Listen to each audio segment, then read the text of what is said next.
क्षमा की शक्ति भी बहुत ज़बरदस्त है। आप लोग भी क्षमा करना सीखिए। सहयोग में मैं देखती हूँ कि लोग क्षमा बहुत कम करते हैं। क्षमा करना सीखिए। क्षमा किए बगैर तो आप किसी भी तरह से अपने से पार नहीं आ सकते। जैसे कि किसी ने आपको तकलीफ़ दी, अब आपने उसे क्षमा नहीं किया तो क्या किया? कुछ भी नहीं किया।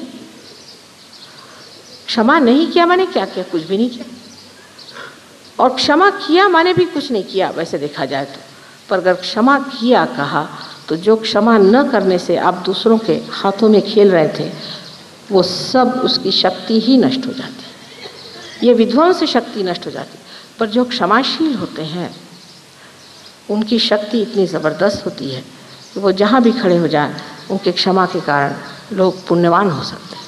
उनके अनेक जन्मों के पाप धुल सकते हैं। जन्म जन्मांतर की जितनी उन्होंने व्याधियाँ इकट्ठी हुई हैं, सारी की सारी खत्म हो सकती है क्योंकि उन्होंने क्षमा कर दी।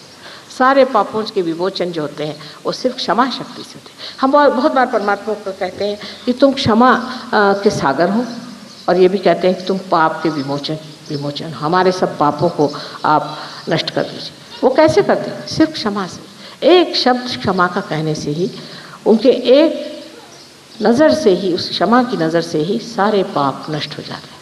लेकिन क्योंकि हमने ऐसे लोगों को देखा नहीं, क्योंकि हमने ऐसे लोगों को सोचा नहीं, और ऐसे बारे में हम जानते भी नहीं, हमें विश्वास नहीं होता कि ऐसे भी कोई लोग दुनिया में हो सकते। ऐसे ही लोग हमें खड़े करने हैं आज। और आप जानते हैं कि जो आप थे वो आज नहीं है, और जो आज है वो कल नहीं रहेंगे। कल ऐसे ही लोग सहयोग में खड़े होने वाले हैं जिनके अंदर दया, क्षमा और शांति की सारी शक्तियाँ प्रज्वलित हैं, और जिनके कारण संसार में हर तरह का आराम, सुख, चैन सब मिलेगा। जो कुछ कह गए हैं कि ये मैं करूँगा, वो मैं करूँगा, दुनिया में इतना सुख लाऊंगा, और बहुतों ने कहा है कि संसार सारा सुख से भर जाना चाहिए, मार्क्स ने कहा है, और आपने जाना है कि बहुत से संतों ने कहा हुआ है कि सारा संसार सुखी होना चाहिए। कैसे होगा?